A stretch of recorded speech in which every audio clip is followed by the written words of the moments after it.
तुम्हारे हाथ। कितना भी बड़ा मकान बनवा लेना, जगह तुम्हें केवल एक चारपाई भरी ही मिलेगी। समझने की बात है। कितना भी बड़ा मकान बनवा लेना, जगह तुम्हें एक चारपाई भर ही मिलेगी और 1 सेंटीमीटर जगह कागज में तुम्हारे नाम नहीं होगी, फिर भी तुम्हें एक चारपाई भर जगह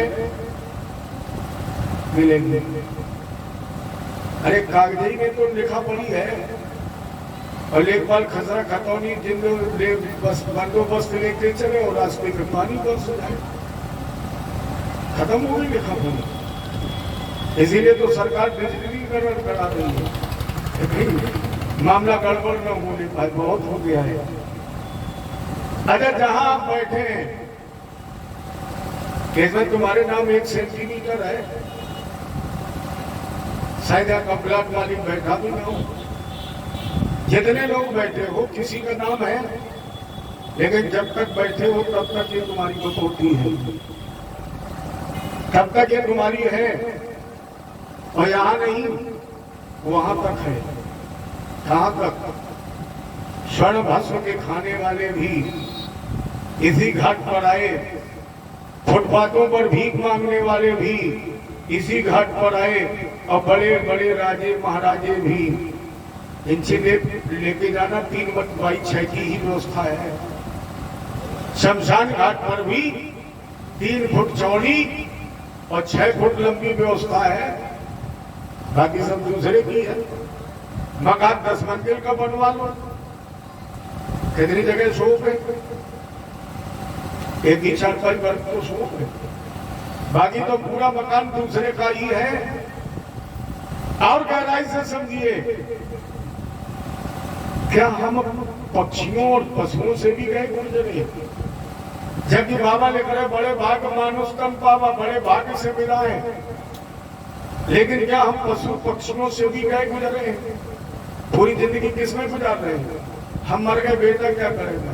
अरे तुम्हारे बाप मर गए, तुमने क्या किया? तुम चले जाओगे, तुम्हारा बेटा कर लेगा। केवल इसीलिए परेशान, हम चले जाएंगे तो क्या होगा? आप बहुत बुद्धिमान लोग बैठे, ईमानदारी से बताइए, आज तक किसी पक्षी को घोंसला बना के अपने बच्चों को देते देखा है? कोई पक्षी अपने बच्चे को घोंसला बना के देता है? और हमने तुमने जिस दिन से होश संभाला, मरते समय तक काई सौ लग जाए। बढ़िया खबर किसी को नहीं। जानते हो पक्षी अपने बच्चे को दाना कब तक देता है? जब तक वो दाना अपनी चोंच से नहीं उठा लेता है। और जिस दिन बच्चा अपनी चोंच से दाना उठा लेता है, उसी दिन से पक्षी अपने बच्चे को दाना देना बंद कर देता है और कहते हैं आप बेटा खूब समाज में चलो। और हम तो मरते समय तक पता नहीं मर गए, बेटा आलू खरीद पाएगा। अरे तुम हटो तो पहले से खरीदने के लिए तैयार बैठा है। बाज पक्षी बच्चे को जन्म देता है और जन्मते ही बाज अपने बच्चे को चोंच में दबा लेता है और जमीन से उड़ता है, 400 कोस ऊंचाई पर पहुंचता है और 400 कोस ऊंचे पहुंच करके उस बच्चे को वहीं छोड़ देता है। चोंच से बच्चे को छोड़ देता है। अब वो 400 कोस नीचे गिरते गिरते प्यारे उड़ना सीख लेता है। अरे छोड़ दो ना, ये तो उड़ना सीख लेंगे, ये तो सीखे सिखाए। हम में जबरदस्ती लगे हो। इले उमा कहूं मैं अनुभव अपना, शत हर भजन जगत सब सुखना। फिर शंकर जी एक बात और करें, सुनो हूं उमा के लोग अभागी, सुनो हूं उमा के लोग अभागी, सुनो हूं उमा।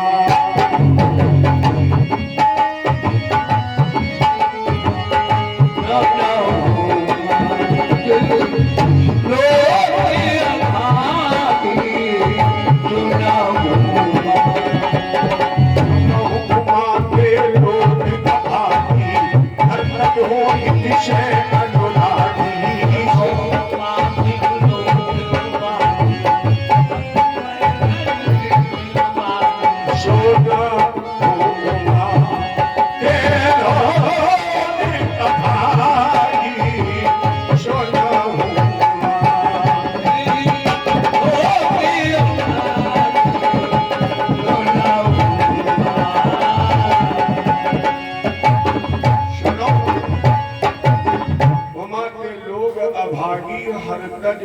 विषय अनुरागी नर्तन पाई विषय मन देही पलक सुधाते सठ विष नहीं।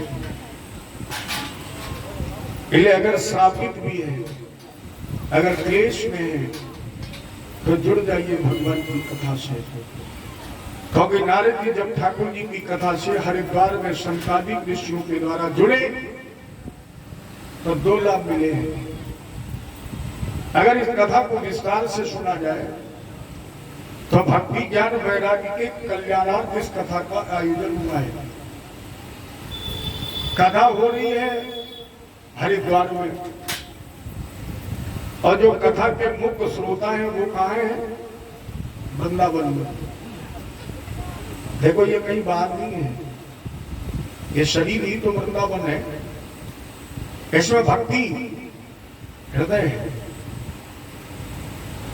अगर भक्ति में हम नाचते हैं तो हमें मिलता है संत, संत से मिलता है सत्संग, और जब हम सत्संग करते हैं तो सत्संग से क्या मिलता है?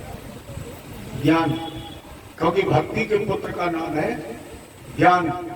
और जब भक्ति के पुत्र ज्ञान की हमें प्राप्ति होती है तो ज्ञान के भाई का नाम क्या है?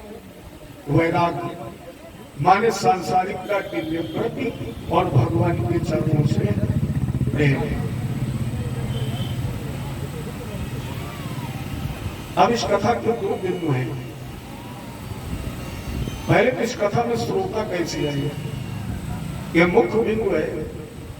क्योंकि आज तो अगर पीले चावल न दिए जाए, पर्चा न बंटवाए जाए, नाई से बुलवाया न जाए, तो शायद आपका पड़ोसी भी सत्यनारायण की कथा का प्रसाद लेने नहीं आएगा और कहेगा हमें कौन बुलाया? अरे बुलाने से कथा सुनी तो क्या सुनी, तब तो बुलाने वाले के तुम व्यवहारी हो गए। अच्छा, व्यवहार तुम्हें किससे करना है? इस दुनिया से व्यवहार करना है कि ठाकुर जी से व्यवहार करना है? अरे इनसे व्यवहार करोगे कि यहाँ आधा कर देंगे, तो झाड़ू लगा दोगे ये तुम्हारे यहाँ पन्नी बिछा देंगे, तो पानी पिला दोगे ये तुम्हारे यहाँ पत्तल पर सुला देंगे। लेकिन इस जगत के व्यवहारी न बनकर तो ठाकुर जी के व्यवहारी बनो। उसमें त्वरित निर्णय हुआ, और जैसे कथा का आयोजन हो गया, श्रोता कैसे आए? जितने लोग यहाँ बैठे इसमें भी 10-5 लोग ऐसे हैं जो शायद बगैर पर्चा के बैठे होंगे। या हो सकता है सबको तो नहीं जानते, 2-4 लोग का हो सकता है किशोरा के बाहर के लोग बैठे हों। हर गांव में आज भी इतना कलयुग होते हुए भी हर गांव में आज भी 10-5-20 लोग आपको ऐसे मिलेंगे जो झीझक बाजार में जाएंगे, और अगर उन्हें पता लग गया कि कहीं कथा हो रही है तो वो 10 मिनट वहां बैठकर जरूर कथा सुनेंगे। और कुछ लोग ऐसे भी होंगे हर गांव में जिन्हें 75 बार बुलाया जाएगा तो भी रामी मालिक है जो भंडारा तक पहुंच जाएगा। हमें तो अभी मैं जब कल आया तो 2-4 लोग मिले, मैं गांव नहीं बताऊंगा, ये आपके आसपास गए। महाराज जी कहाँ जा रहे हैं? किशोरा। क्या है? बोले कथा। भंडारा किस दिन है? ये नहीं पूछा कथा कब सुन रहे हैं, गुरु जी कृष्ण जन्म कब है। अभी हमने कहा तुम हमारे यजमान हो, रोज भंडारी है, जब आजा तो हम बना के खिला देंगे, क्या फर्क पड़ता है? भंडारा का मतलब भगवान से भोग लग गया, भंडारा हो गया, खा लो। ये नहीं पूछेंगे भगवान की कथा कहाँ हो रही, कितने दिन चलेगी, कितने समय तक। महाराज जी बताओ भंडारा कब है? ऐसे बहुत से लोग होते हैं। कौन से श्रोता है?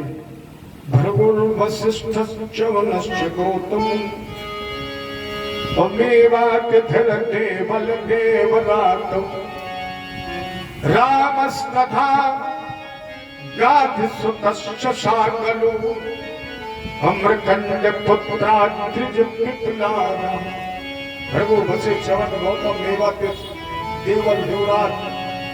दूसरा बिंदु कथा कैसे सुने? शावे मनः कृष्ण पदार बिंदु। शरीर तीन प्रकार का है, स्थूल, कारण और सूक्ष्म। इस स्थूल शरीर से आप संसार के सारे कर्म संपादित करिए, लेकिन मन राखो जो सूक्ष्म शरीर है, दोनों के मध्य में कारण। देखो, दो तो शरीर बिल्कुल स्पष्ट परिलक्षित हो रहे हैं। जैसे कोई पूछे ये क्या है तो आप कह देंगे घर किसका, बोले मेरा। उसी प्रकार कोई ये भी तो कह रहा है ये शरीर किसका, बोले मेरा। तो तुम घर तो नहीं हो, घर तो तुमसे अलग है ना। और तुम कह रहे हो घर मेरा है, तुम अलग हो, घर अलग है। उसी तरह कोई कह रहा है जैसे हाथ है, कोई पूछे ये क्या, लोग कह देंगे हाथ किसका है। अगर कोई हमसे पूछे ये हाथ किसका है तो मैं ये तो नहीं कहूंगा कि हाथ मैं हूं। क्या कहोगे? हाथ मेरा है। इसके मतलब इस हाथ में और उस मेरा कहने वाले में कोई फासला है, वो कोई दूसरा है। लेकिन दोनों के मध्य में जो कारण है वही तो हमें अलग नहीं होने दे रहा है। यही तो भगवान की माया है। माया का मतलब है जो दृश्य है वो अदृश्य कर दे, जो दृश्य होना चाहिए उसे अदृश्य कर दे, और जो अदृश्य है उसे दृश्य कर दे। यही माया है। जैसे भूत है, भविष्य है, वर्तमान नहीं है। एक सेकंड के लिए वर्तमान का अस्तित्व तो नहीं है, लेकिन लोग कहते क्या है, भूत हमने देखा नहीं है।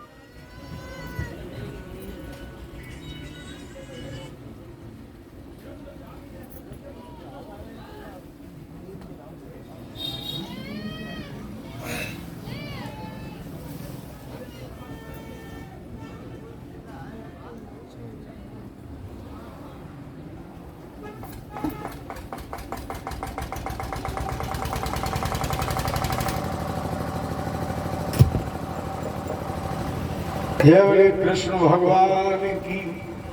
तो लोग क्या कहते हैं, भूत हमने देखा नहीं, भविष्य हम जानते नहीं। वर्तमान की चर्चा करो, क्या वर्तमान का कोई अस्तित्व है? अरे ये तुम्हारे हाथ में बनी हुई घड़ी बता रही कि वर्तमान नहीं है। जैसे आपसे कोई पूछे समय क्या है, आप घड़ी देखेंगे और तुरंत कह देंगे भैया 4:55 है। क्या ये सही है? ये तुमने वर्तमान का समय बताने की कोशिश की कि 4:55 है, लेकिन ये सत्य नहीं है। क्योंकि जब तक आप 4:55 बताएंगे तब तक 30 सेकंड घड़ी आगे बढ़ जाएगी। और अगर आपने बताने की कोशिश की 4:55 30 सेकंड, तो क्या सेकंड रुक जाएगा? बताने लोगोगे तब तक 20 सेकंड सुई और आगे बढ़ जाएगी। यही तो माया है। अच्छा बताइए, हम बोल रहे हैं, एक भी शब्द कहीं वर्तमान में ठहर रहा है? भविष्य से मिल रहा है और बोलते बोलते भूत में जा रहा है, एक क्षण भी ठहर नहीं रहा है। यही तो माया है। और लोग कहते वर्तमान की चर्चा करो, वर्तमान में हमको नहीं, वर्तमान का कोई अस्तित्व नहीं। भविष्य और भूत के जोड़ को ही वर्तमान कहते हैं। ये हमें अलग नहीं होने दे रही है। इसलिए मैं आपसे आग्रह करूं, करते कर्म करो विधनाना, मन राखो जहां कृपा निधाना। सावय मना कृष्ण पदार विंदयो वर्षांश वैकुंठ गुणान वर्ण। जब भक्ति हृदय में जवान होती है, नाचती है, तब मिलता है संत, संत से सत्संग, सत्संग से ज्ञान, ज्ञान से वैराग, और वैराग से सांसारिकता की निवृत्ति, और भगवान के चरणों से प्रेम। हमें आज चर्चा होगी, इस कथा को सुनने का अधिकारी कौन है? कौन इस कथा को सुन सकता है? मैंने कल जब थोड़ी देर सत्संग किया तो एक निवेदन किया था कि भागवत धर्म मानव धर्म का विकास करती है। ये किसी जात विशेष की चर्चा नहीं करती। हालांकि कलयुग में तो लोगों ने भगवान को भी बांट दिया है, कोई ऐसा नहीं जो भगवान को ना बांट रहा हो। एक जगह हम कथा करें तो बोले पंडित जी बताओ कन्हैया जी ठाकुरों में आए कि यादवों में आए? अरे कोई पूछने की बात है? एक बोला अरे पंडित जी बताएं ना बताएं, लेकिन हमें पता है। हमने कहा तुम्हें पता बताओ भैया। बोले पक्के यादव थे। हमने कहा मान लिया कन्हैया जी यादव थे। बगल में ठाकुर साहब बैठे थे, बोले तो राम जी तो हमारे हैं। अगर कृष्ण जी यादव थे, बोले राम जी हमारे हैं। पंडित जी ने कहा चिंता मत करो, फिर परशुराम हमारे हैं। लेकिन प्यारे भगवान सुअर भी तो बने हैं। भगवान के 24 अवतारों में भगवान का पहला अवतार वराह तो को निरंगार्थ अंगुष्ठ परिमाण था। भगवान इस पृथ्वी के उद्धार के लिए सबसे पहले क्या बने? शूकर। भगवान मछली भी तो बने, भगवान कछुआ भी तो बने, भगवान मोहिनी भी तो बने हैं, भगवान वामन भी तो बने हैं, भगवान ऋषभ देव भी तो बने हैं। नहीं बोले बस परशुराम जी हमारे हैं। मत पड़ो इस चक्कर में। भगवान किसी के नहीं है, और अगर है तो सबके हैं। कण कण में विद्यमान है, रोम रोम में, जमे जमे। अब और एक ज्ञान देने की बात है, क्योंकि आजकल विवेकी लोग हम बहुत हैं। यही चर्चा मैं कर रहा था। एक व्यक्ति ने पूछा फिर पंडित जी मंदिर जाने की जरूरत क्या है? बिल्कुल उसकी बात सत्य है। जब रामायण कह रही हर व्यापक सर्वत्र समाना रमनते योगना अस्मिन, जब राम जर्रे जर्रे में कण कण में है, जड़ में चेतन में, जलचर में, थलचर में, जराई जंडा विश्व में है, तो फिर मंदिर जाने की जरूरत क्या है? अच्छा अचानक किसी विद्वान से प्रश्न कर दिया जाए तो वो थोड़ा तो अटपटा ही जाएगा। अरे हमने कहा मर गए, कहाँ फंस गए चक्कर में। अच्छी बात यह थी कि मैं उस समय उसी की गाड़ी पर बैठा था, और ये घटना सेंगर नदी की है जो औरैया से। उस समय सहयोग से मेरी एक डेट में 2 कथाएं थी। एक कथा हो रही थी बूढ़ादाना के पास एक गांव है हंसपुर, और एक कथा मेरी हो रही थी गोविंद नगर में। अब दोनों हमारे शिष्य थे, जिद कर बैठे, और दोनों ने कहा कि हमारी इसी तारीख में कथा होगी। अब हमने कहा कथा तो 2 हो सकती है, हम तो 2 नहीं हो सकते। लेकिन अब दोनों यजमान जिद पर अड़ गए, तो दोनों बैठे और आपस में मंत्रणा ये हुई कि पंडित जी सुबह और शाम की कथा औरैया में, और दोपहर की कथा हमारे यहाँ। तो 11 बजे से लेकर के 5 बजे तक हम हंसपुर में बोलते थे। 6 बजे के बाद 8 बजे तक वहां बोलता था, और वो जो ड्राइवर था वो इस कथा को सुनता रहा। और जैसे मौरैया से चले नहर तक आए तो उसने यही एक प्रश्न कर दिया, गुरुजी आज की कथा में बहुत अच्छी लगी आपने। तो हमने कहा तो ठाकुर जी की कथा है, हमारी कथा थोड़ी है। हमारी कथा होती कोई सुनता, ठाकुर जी की कथा है। लेकिन बोले हाँ आपके शब्द मुझे बहुत अच्छे लगे। हमने कहा कौन से शब्द अच्छे लगे? तो उन्होंने कहा आपने रामायण की चौपाई गाई और ये बताया कि भगवान तो कण कण में है। हरि व्यापक सर्वत्र समाना, हरि व्यापक। क्या ये बात सत्य है? तो हमें प्रमाणित है, बाबा ने लिखा है। खबर बस गुरु जी ने बता दीजिए कि मंदिर जाने की फिर आवश्यकता क्या है? जब कल मैं रोम में फिर मैं मंदिर क्यों जाऊं? कुछ देर के लिए तो मुझे बड़ी उलझन हुई, अटपटा लगा। अब जब कोई व्यक्ति को सहारा नहीं मिलता तो एक ही सहारा बचता है, किसका? भगवान का। जहां तक तुम्हारी पहुंच है वहां तुम ये कहते हो कि मैंने कर लिया है, और जहां पहुंच खत्म बोले अब भगवान जाने। जहां तक तो पहुंच तहां तक के तुम तो मिटा, और जहां पावर खत्म बोले अब भगवान जाने। तो हमने भी वही किया। हमने कहा ठाकुर जी मेरे पास कोई प्रश्न का उत्तर है नहीं, अब तुम जानो, तुम्हारा काम जाने, इज्जत गई। भगवान किसी की इज्जत जाने नहीं देते।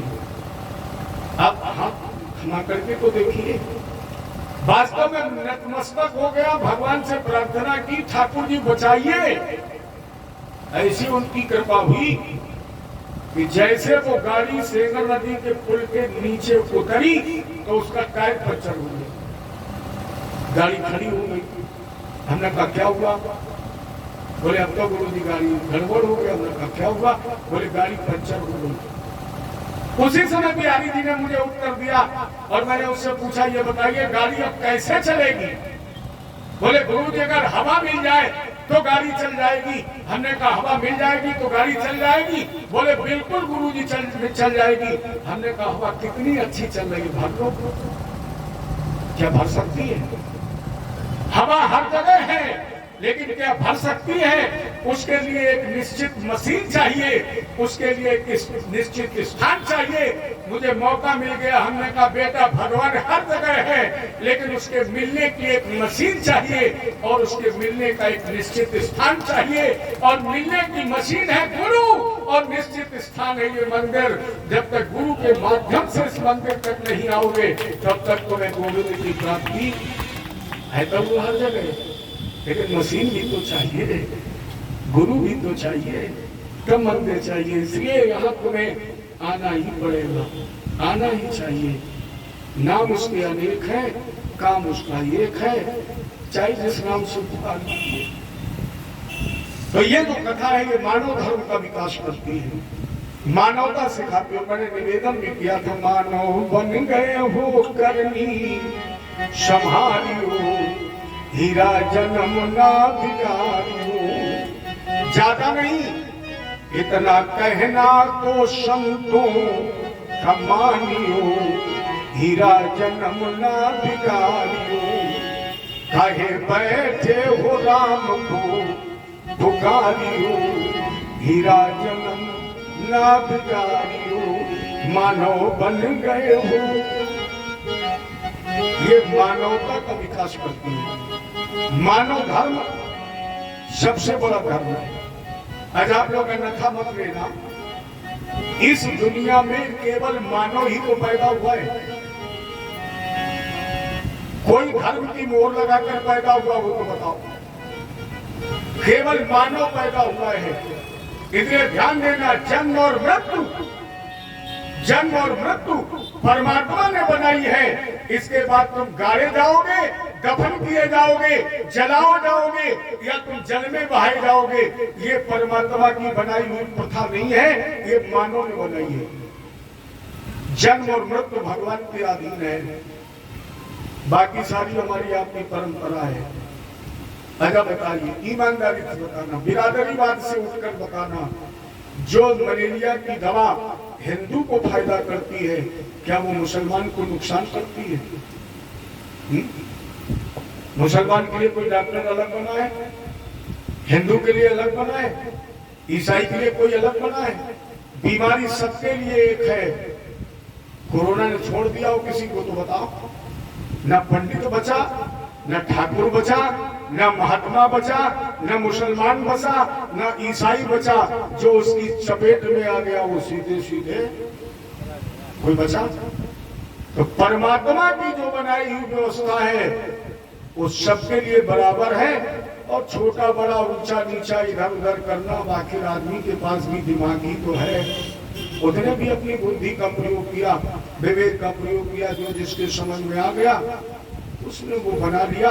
बाकी उसकी व्यवस्था एक ही है, दवा एक है, डॉक्टर एक है, बीमारी एक है, व्यवस्था एक है, जन्म की विधा एक है, मृत्यु की विधा भी एक है। बाकी सारी व्यवस्था हमारी आपकी बनाई हुई है। इसलिए मानव धर्म सबसे बड़ा धर्म। मानवता का विकास कर लो, मानव बने हो तो मानव बन करके जी लो, यही भागवत सिखाती है। इसलिए इसे ब्राह्मण, क्षत्रिय, वैश्य, शूद्र, ईसाई, पंजाबी, बौद्ध, कोई भी इसे सुने, सबके अंदर ये मानवता जगाती है। और इतना नहीं, चाहे तो ये मान लिया जाए कि आग को आप जानकर छुए तब क्या होगा? अगर आप आग को जानकर छू लोगे क्या होगा? जल जाओगे। और आप धोखे में छू लोगे तब क्या होगा? तब भी जल जाओगे। यही मेरे ठाकुर जी की कथा का फल है। जानकर छुओगे तो भी जन्म मृत्यु के बंधन से छूट जाओगे, और धोखे से भी छू लोगे तो भी जन्म मृत्यु के बंधन से छूट जाओगे, क्योंकि ये मानवता का संदेश देती है। और इतना नहीं, प्रेत भी अगर सुन ले, एक विषय में प्रमाण भी दिया गया धुंधकारी जी का। तुंगभद्रा नदी के किनारे एक उत्तम नाम का नगर था, जिसमें आत्मदेव नाम का ब्राह्मण, आत्मदेव पुरे तस्मिन सर्वदेव विशारदा तुंगभद्रा तटे पूर्वम भूत पत्तन मुक्तमम यज्ञ वर्ण स्वधर्मेण सत सत्कर्म तत्परा। धुंधली जिसकी पत्नी का नाम है, भिक्षुकों विद्वान लोग के धुंधली तत्प्रिया स्मृता। तुंगभद्रा क्या है? तुंग मानी होता श्रेष्ठ, भद्र मानी कल्याण। उत्तम नगर कहीं बाहर नहीं, शरीर को ही तो उत्तम कहा गया है। बड़े भाग कभी मैंने कहा, बड़े भाग मानुष तन पावा शुद्ध दुर्लभ। तो ये सबसे बढ़िया नगर है उत्तम, उत्तम नगर है। और इस उत्तम नगर में रहते हुए अगर आप चाहें तो आप अपना कल्याण कर सकते हैं। जिसकी पत्नी का नाम है धुंधली। अब यहां एक बात ध्यान देना, मेरा यह अनुभव कहता है कि अगर इस पृथ्वी पर कहीं स्वर्ग है तो गृहस्थ जीवन में है। सारे धर्मों का मूल है, सारे आश्रमों का पालनहार है, स्वर्ग है। इतना आनंद सन्यास में नहीं है, इतना आनंद ब्रह्मचर्य और वानप्रस्थ में भी नहीं है जितना आनंद गृहस्थ जीवन में है। लेकिन कब?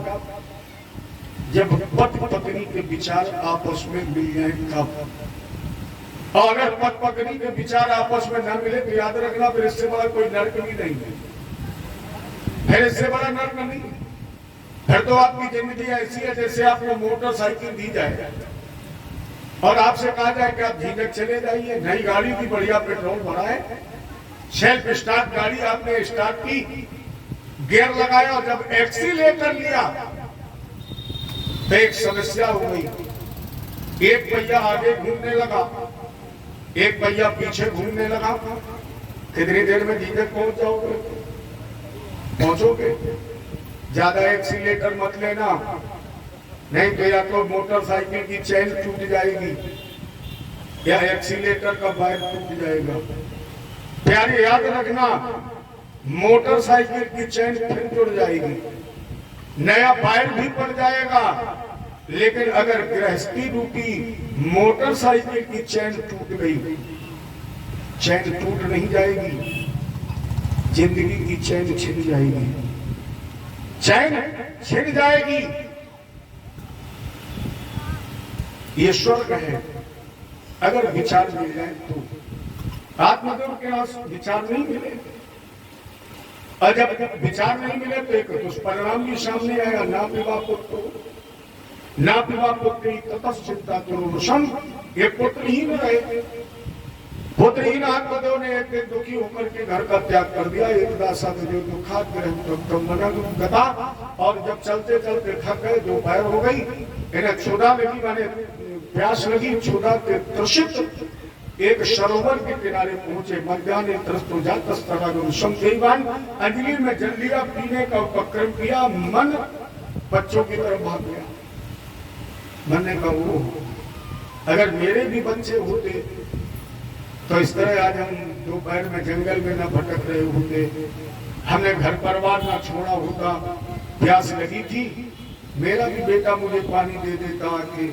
लेकिन आत्मदेव ने ये नहीं सोचा, जिन लोगों के बच्चे हैं जरा उनसे पूछो पानी मिलता है। ज्यादातर लोग बच्चे वाले बैठे हैं, पानी मिलता है। तुमने पानी मांगने की कोशिश की, बेटे ने कहा जितनी देर यहाँ मांग रहे हो इतनी देर में तो कुआं में कूद के पी लेते, मर जाते। वो तो भगवान ने शायद जानते थे कि आने वाले समय में बच्चे अपने माता पिता को कुएं में विसर्जित करने की व्यवस्था कर देंगे। भगवान बोले कुएं ही खत्म कर दो। भगवान भी तो अपने भक्तों को बचाएंगे, बोले कुएं ही खत्म कर दो। अब हैंडपंप में तो जल्दी मरू वरूगे नहीं, सब भले ही छोड़ दो। आज तो यही सोच रहे थे, आंसू आ गए। मुहूर्ता कब तत्रयु सन्यासी का सदागता, वहां एक सन्यासी आ गया। ब्राह्मण ने प्रणाम किया। सन्यासी ने पूछा क्यों रो रहे, कदम रोदस विप्रम, क्या चिंता बने? ब्राह्मण क्यों रो रहे, क्या तुम्हें चिंता है? आत्मदेव ने कहा महाराज जी, मेरे संतान नहीं है, मुझे इस बात का दुख नहीं है, मैं निसंतानता के अभाव में, लेकिन मुझे दुख नहीं है। दुख इस बात का है कि मैं अगर गाय पालता हूँ, पाल्यते या मया भेदी, गाय पालता हूँ तो बांध हो जाती है, वृक्ष लगाता हूँ फलना फूलना बंद कर देता है, तो पूर्व पापेन संचिता, शायद पूर्व पापों का उदय हो गया है। सन्यासी ने कहा ये बताओ बच्चे का करोगी क्या? अरे भैया जानते हो धृतराष्ट्र के कितने थे? 100। कितने बेटे थे? 100। क्या मिला? सगर का इतिहास पढ़ा है? सगर के कितने थे? 60,000। हन्नताम हन्नताम पाप एक खत सहस्त्रान। और भागवत जी में ये प्रसंग आया है चित्रकेतु गंधर्व का। जो बदलासुर बना, लेकिन नारद जी की कृपा से जब इसे पुत्र मिला तो सौतेली माताओं ने गैर बुला दिया। क्या करोगे? आत्मदेव ने एक लाइन सुनाई, महाराज जी अगर बेटा हो जाएगा तो बोले तुझे सूरज कहूं या चंदा,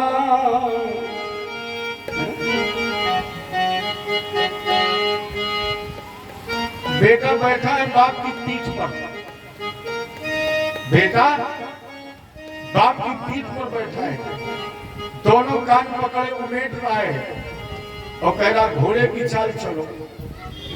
बेटे ने बाप को घोड़ा बना दिया, कितनी मस्ती में चलते हैं और गाते जाते तुझे सूरज कहूं या चंदा, तुझे दीप कहूं या तारा, मेरा नाम करेगा रोशन जग में मेरा राज दुलारा, तुझे सूरज कहूं या चंदा,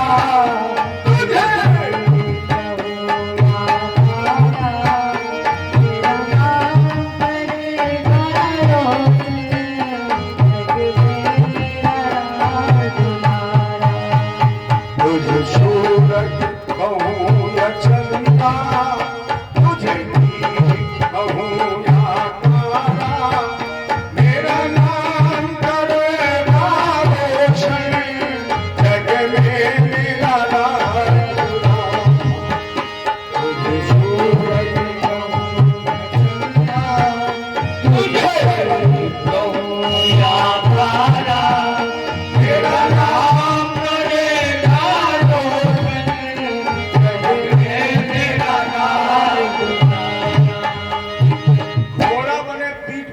चल रहे हैं और यही तो गा रहे हैं। कुछ लोग कहते हैं बेटा हो जाएगा, क्या करेगा? बोले नाम बढ़ाएगा। याद रखना, मानो आज तक किसी बेटे ने अपने पिता का नाम बढ़ाया नहीं है, कटाया है। बढ़ाया नहीं, कटाया है। 13वीं नहीं हो पाई, बेटा लेखपाल के पास पहुंचा, सर क्या हुआ? बोले बाप का नाम काट दो, हम और चढ़ा दो। तुम तैयार बैठे, लड़का नाम बढ़ा दे, तुम हटो तो नाम कट ही रखा है। कितने लोगों में कितने लोग ऐसे जिन्होंने अपना नाम बढ़ाया है। ये गा रहे हो तुझे सूरज कहूं या चंदा, नाम करेगा रोशन। तुमसे पूछा जाए तुमने कितना किया? बोले हम नहीं कर पाए, बेटा करेगा। महात्मा गांधी का नाम किसने अमर किया? बेटों ने किया। इतने लोग बैठे, शायद कोई महात्मा गांधी के बच्चों का नाम जानता हूं। 1 2 नहीं 4 6 बच्चे थे गांधी जी के, नाम नहीं पता है। गांधी जी ने स्वयं अपना नाम अमर किया है। जय हो। अब मुरारी की कथा हो, फिर मुरारी ना है, ऐसा कैसे हो सकता है? महात्मा गांधी की बात छोड़िए, सुभाष चंद्र बोस, चंद्रशेखर आजाद, सरदार भगत सिंह, इनके नाम बेटों ने रोशन किए, खुद ने किए ना। फिर तुम क्यों कह रहे हो राम जी करेंगे, बड़ी बेटा करेगा? अरे खुद कर लो ना। लेकिन नाम कब बढ़ेगा इस पर भी ध्यान देना। दुख में मत घबराना पंछी, ये जगपुर का मेला है, और चाहे भीड़ अपार यहाँ पर उड़ना तुझे। दुख में मत घबराना पंछी, ये जगपुर का मेला है, और चाहे भीड़ अपार यहाँ पर उड़ना तुझे अकेला है। कोमल नन्हे पंख ये तेरे और गगन की ये दूरी, बैठ गया तो कैसे होगी मन की अभिलाषा पूरी। उसका नाम अमर है जग में, ध्यान देना, उसका नाम अमर है जग में, जिसने संकट झेला है। उसका नाम अमर है जग में, जिसने संकट झेला है, और चाहे भीड़ अपार यहाँ पर उड़ना तुझे अकेला। दुख में मत घबराना पंछी, ये जगपुर का मेला है, और चाहे भीड़ अपार यहाँ पर उड़ना तुझे अकेला है। किसका नाम अमर है, किसका नाम आगे बढ़ता है? जितने संकट झेला है उसका नाम अमर है जग में, जितने संकट झेला है।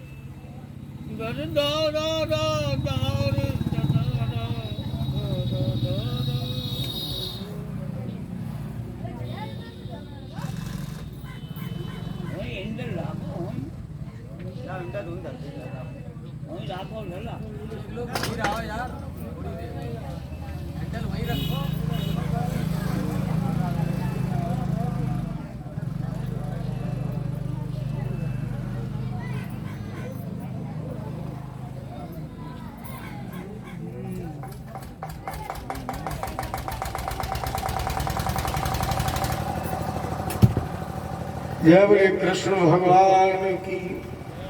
उसका नाम अमर है जग में, जिसने संकट झेला है, और चाहे भीड़ अपार यहाँ पर उड़ना तुझे अकेला है।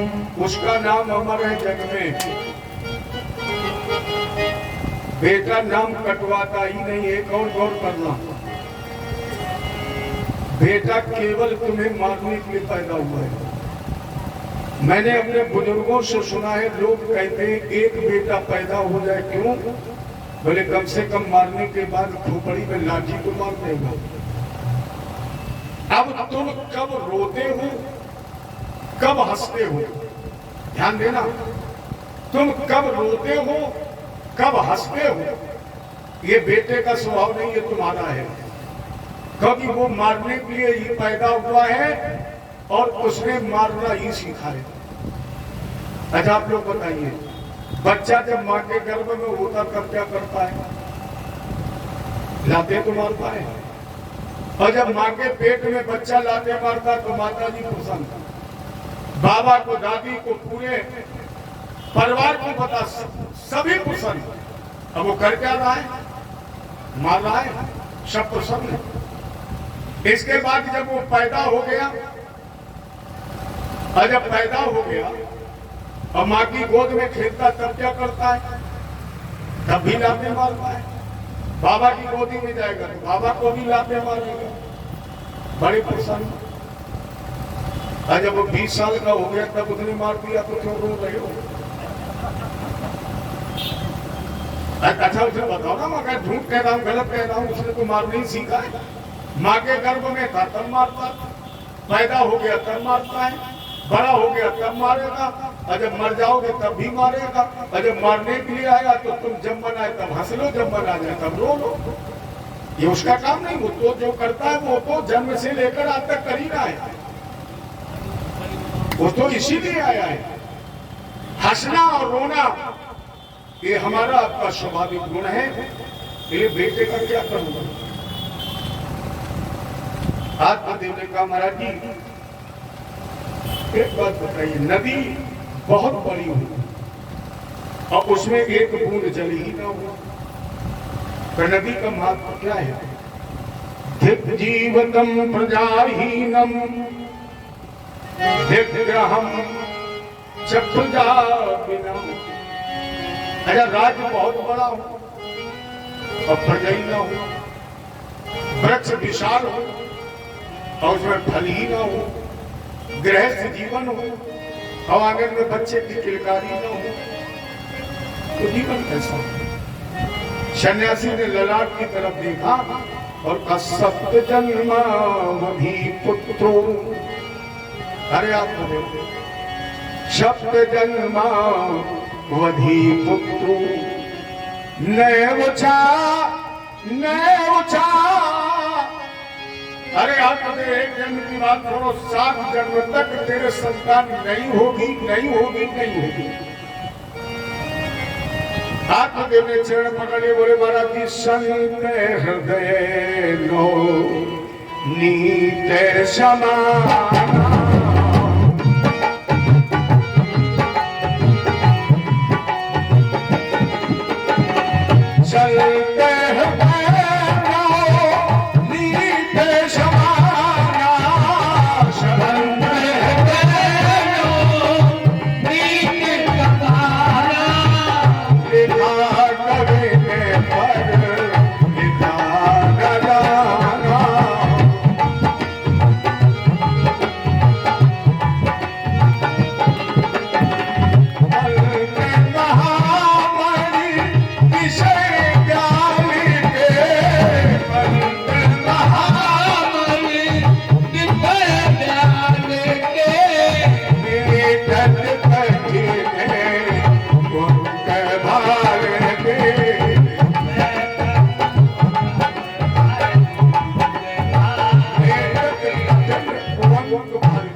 एक फल अवलंबित किया, जब पत्नी को खिला देना। आत्मदेव ने प्रसाद ग्रहण कर लिया और अपनी पत्नी को ले जाकर के वो फल दिया। अब ये विचार करने लगे कि अगर मैंने फल ग्रहण कर लिया तो मुझे 9 मास तक गर्भ धारण करना पड़ेगा, और जब 9 मास तक गर्भ धारण करना पड़ेगा और कहीं अचानक कमरे में आग लग गए तो भाग भी नहीं पाएंगे, क्योंकि गर्भावस्था में महिला न सो पाती है, न बैठ पाती है, न भोजन कर पाती है। और इसके बाद प्रसूतौ दारुणम दुखम, और प्रसव का दारुण दर्द, वो वेदना अभिनय। सुकुमारी कथम सहे, मैं इस कोमल शरीर से प्रसव का दर्द कैसे सहन कर पाऊंगा? तो बंध्यावा विधवा नारी, धुंधली ने सोचा फिर हमसे अच्छी वो है जो बंधवान है, सुखनी क्षेत्र में वो ज्यादा सुखी है, जो जीवन पर्यंत मांग रही है विधवा नहीं। यही बैठी सोच रही थी तब तक इनकी बहना थी।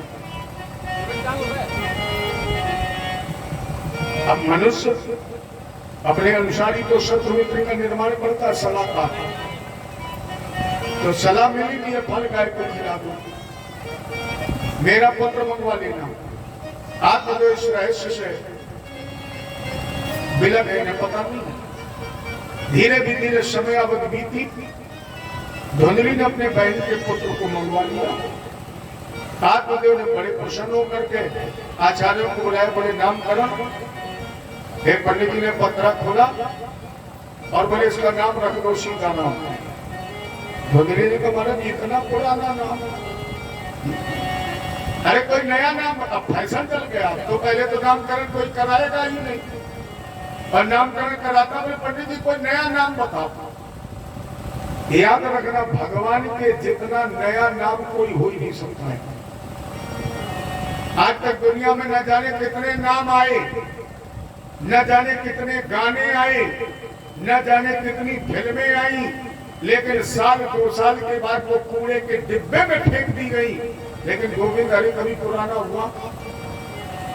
जब गाओगे तब नया आनंद मिलेगा। श्री राम जय राम, जय जय राम।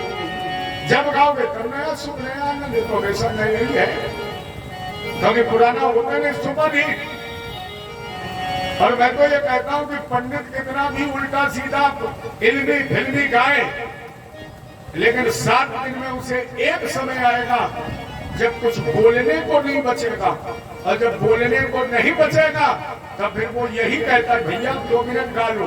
क्या बोले? श्री राम जय राम, जय जय राम, श्री राम जय राम,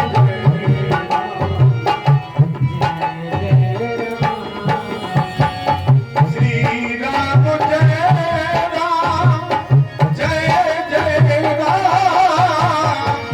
श्री राम जय राम, जय जय राम। दशरथ राज दुलारे राम, दशरथ राज जब कुछ नहीं बचता है तब यही तो गाता, श्री राम जय राम, जय जय राम। नाम पुराना होता ही नहीं, लेकिन लोग कहेंगे नया नाम, और पंडित जी नहीं रख पाए तो बोले गूगल में सर्च कर लो।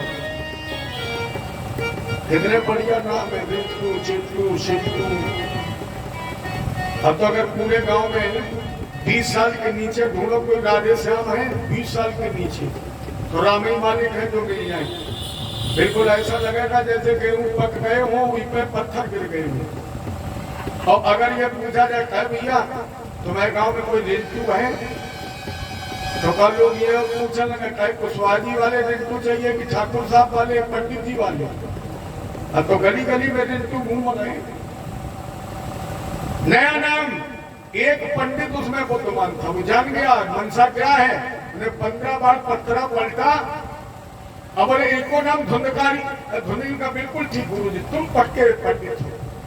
अरे धुंधली से धुंधकारी ही तो पैदा हो सकता। कितना बढ़िया संयोग, कितना बढ़िया जोड़। तेरे पुत्र से धुंधकारी तो नाम का प्रतिष्ठतम। विद्वानों ने इसका नाम रख दिया धुंधकारी। 3 महीने का हुआ, गाय ने भी एक बच्चे को जन्म दिया। क्रमाशे निर्गते चातसा धेनु सुष्मिकम। 3 महीने के बाद उस गाय ने भी शंख के फल से बच्चे को जन्म दिया। कान गाय के थे, इसलिए इसका नाम रख दिया गया गोकर्ण। सर्वांगम सुंदरम दिव्यम निर्मलम कनक प्रभम, जिसका एक अंग दिव्य निर्मल पवित्र है। गोकर्णा पंडितो ज्ञानी, ये संत के प्रसाद से पैदा हुआ है। ये ज्ञानी है, विज्ञानी, स्वाध्यायी है, सत्संगी है। और धुंधकारी महाखला, धुंधकारी खल माने दुष्ट, और बहुवचन का प्रयोग किया गया है महाखला। कोई अंधा का रास्ता पूछता था तो किनारे खड़ा कर देता था कुएं के, और कहते था सीधे चले जाओ। तो जब अंधा कुएं में गिरता था तो ताली बजा के हंसता, इतना दुष्ट। बच्चे गिर गिर सल लड़ा देता, पेड़ पर बच्चों को चढ़ा के पेड़ से गिरा देता। आत्मदेव के पास तो रहने आने लगे। आत्मदेव ने विचार किया इस कपूत से निपूत अच्छा था। घर में कपूत पैदा हो इसके बजाय निपूत अच्छा है, क्योंकि निपूत को कभी कभी बच्चे की आदत है। कोई बच्चा खेल रहा है, कोई रो रहा है, कोई खिला रहा है, तो निपूत व्यक्ति भी रोता है और सोचता है कि अगर भगवान की कृपा हम पर भी हुई होती तो हम भी बच्चे को गोद में खिला देंगे। यह परमात्मा ने आपको बच्चा दिया, 10 साल 15 साल आपके साथ रहा, और इसके बाद परमात्मा ने आपको बच्चे को वापस कर दिया, तो भी आप रोज नहीं रोएंगे। होली, दीपावली, रक्षाबंधन कोई त्योहार आएगा तो तुम्हें अपने बच्चे की याद आएगी और आप रोएंगे। लेकिन घर में अगर कपूत पैदा हो जाए तो बताओ कि 24 घंटा में 1 मिनट ऐसा मिले जो चैन ले लिया। कपूत पैदा हुआ ये तुम्हें जीवन भर रोना ही रोना है। तो आत्मदेव ने सोचा इस कपूत से मैं निपूत अच्छा था, ये सोच करके ये गोकर्ण के पास पहुंचे। बेटा, गोकर्ण ने कहा पिताजी सबसे अच्छा है भगवत बहन दे अस्तिमाश रुधि अभिमन्वित जताम अजाया सुता दिशो ममता विमंच। पिताजी ये शरीर एक पिंजड़ा है और इस पिंजड़े में क्या भरा है? हड्डियां, रक्त, मांस, विष्ठा, मूत्र, यही तो भरा है। आज आप लोग सोच कर बताइए, आपके शरीर में कोई ऐसा अंग है जिससे सुगंधी निकलती हो? क्योंकि इसमें सुगंधित कोई द्रव्य है ही नहीं। शरीर के अंदर कोई सुगंधित पदार्थ है ही नहीं।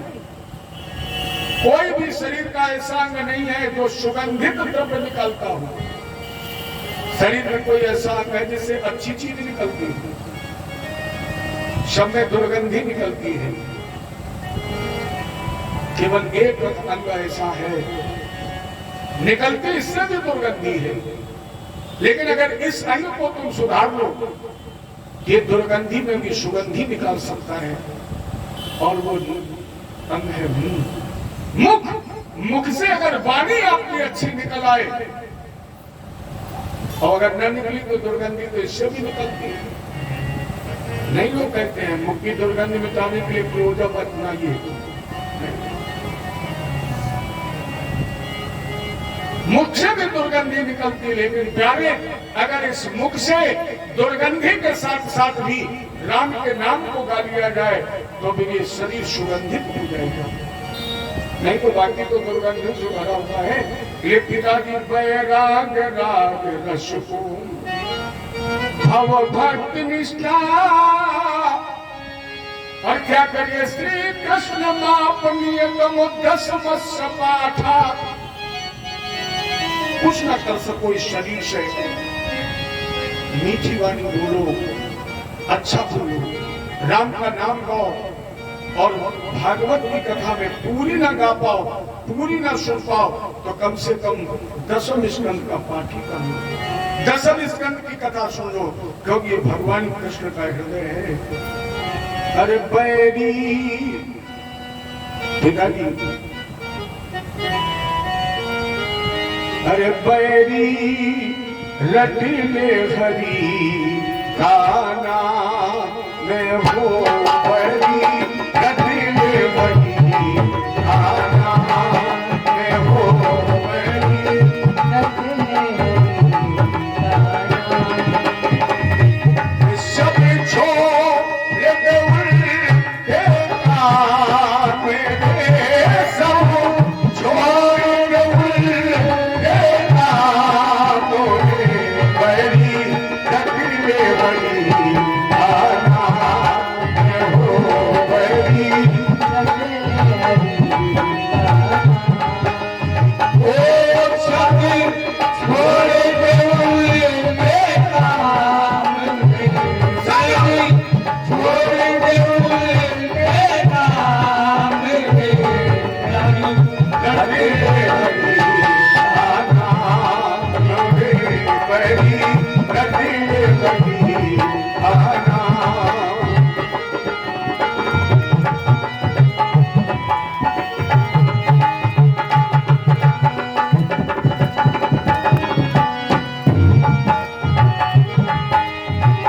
देख तू हंसता सुंदर आया, देख तू हंसता सुंदर आया, अपने पीछे जब जाएगा जलाया,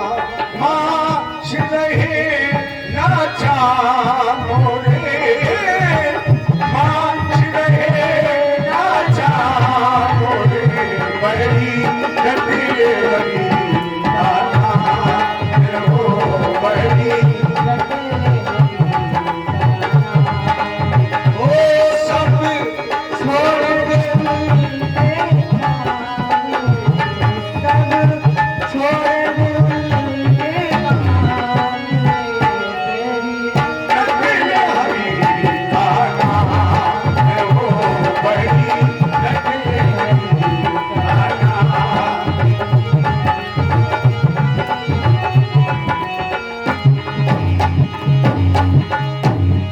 दौलत पर तुझे है भरोसा जिस दौलत पर तुझे है भरोसा ना जाने कब दे जाए धोखा ना जाने कब दे जाए धोखा लुट जाए शरियाम में हो लुट जाए शरियाम में बड़ी रतिले हरी दाना हो बड़ी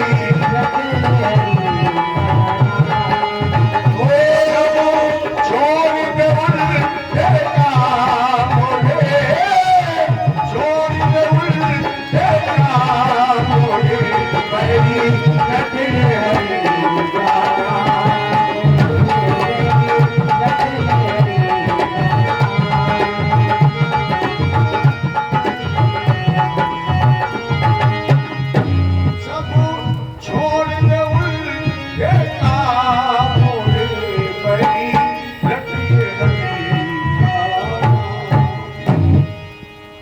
देख तू हंसता सुंदर काया अपने बीच जब जाएगा जलाया मास रहे नाचा मोरे मास रहे नाचा मोरे पैरी रतिले हरी आज के निर्माण को स्वीकार कर लिया। इनके जाने के बाद धुंधकारी जुआ खेलने लगा, शराब पीने लगा, बेश्याओं का साथ कर लिया। सारा धन जब नष्ट हो गया तो चोरी डकैती और कर्म करने लगा और इतना उद्दंड हो गया। अपनी मां धुंधली से जब धन मांगा और धुंधली ने असमर्थता व्यक्त की तो धुंधकारी ने अपनी मां को लातों से पीटा। कावितम तिष्ठत ब्रूह अनिश्चय लक्तया न चेत। जब लातों से पीटा धुंधली ने कुएं में कूद करके कूपे पाता खतो रात्रौ रात में धुंधली कुएं में कूद गई और शिव प्राण त्याग किए। धुंधकारी ने एक राजा क्या चोरी की धन वेश्याओं को दिया और जब भोजन करने के बाद शयन कक्ष में सो गया तो वेश्याओं ने इसे रस्सी से बांध दिया और इसके मुख में अग्नि के अंगारे रख दिए और तब तक जलती हुई लकड़ियों से धुंधकारी को पीटा जब तक धुंधकारी का भी प्राणांत नहीं हो गया। महात्माओं यहां से ध्यान देना कि अगर तुमने किसी का कत्ल किया है तो निश्चित तुम्हारा कत्ल हुआ। अगर तुमने दुख दिया है तो निश्चित तुम्हें दुख मिलेगा। धुंधकारी ने न जाने कितनों का कत्ल किया तो इसलिए इसका कत्ल हो गया। गोकर ने अपने माता पिता भाई के लिए तीर्थाटन करते हुए गया जी में श्राद्ध किया। ये गया नाम का जो तीर्थ है ये गयासुर नाम के राक्षस की छाती पर बसा है। यहाँ भगवान विष्णु के चरण हैं। भगवान का वरदान था गयासुर को कि इस तीर्थ में आकर जो अपने पितरों का श्राद्ध करेंगे, तर्पण करेंगे, पिंडदान करेंगे, उनका उद्धार हो जाएगा। ये भगवान का वरदान है गया में। लेकिन आपने कथा में सुना सब तर गए लेकिन धुंधकारी नहीं था, क्योंकि गोकर्ण जब लौट करके आए गया में श्राद्ध करके और अपने महल में सो रहे थे। निशीथे दर्शया मास महारौद्रम तरम बपू। अचानक आंख खुल गई, तेने भिन्न भिन्न रूप दिखाई पड़े। गोकर्ण ने पूछा कौन हो तुम? हेमा प्रेत पिशाचो राक्षसो शीत संसना प्रेत पिशाच राक्षस कौन हो तुम? आवाज आई, अहम भ्राता कवियोस्मि, मैं तुम्हारा भाई हूं। धुंधकारी नाम का, मेरा नाम धुंधकारी है। गोकर्ण का तुम्हारे लिए तुमने गया दिवस श्राद्ध किया। धुंधकारी ने कहा, गया श्राद्ध सतय नबी, सैकड़ों बार भी पिंडदान करें, श्राद्ध करें, मुक्ति में न भविष्य, मेरी मुक्ति नहीं होगी। अब आप विचार करो, मैंने अभी आपको बताया कि गया तीर्थ में किसका वरदान है? भगवान का, कि जो भी आप पिंडदान श्राद्ध तर्पण करेंगे उसकी मुक्ति हो जाएगी। और भागवत में जो पद्म पुराण से 6 अध्याय महात्मा के उद्धृत किए गए हैं, उसमें लिखा गया कि धुंधकारी प्रेत होकर के भी नहीं करा, तो क्या भगवान का वरदान झूठा है? या तो ये मान लिया जाए कि भगवान का वरदान झूठा है, हो सकता है। भगवान की वार्ता कभी मिथ्या नहीं हो सकती। यार धुंधकारी क्यों नहीं करा? इसका पहला कारण, धुंधकारी के गोत्र का ही किसी को पता नहीं है, क्योंकि धुंधली ने तो इसे छल से मंगवाया है, तो किसी को पता ही नहीं किस खानदान में पैदा हुआ, किस कुल में पैदा हुआ, किस गांव में पैदा हुआ, तो जिसका कोई अता पता ठिकाना ही नहीं। और गोकर्ण ने जो संकल्प लिया है वो अपने पितरों का लिया।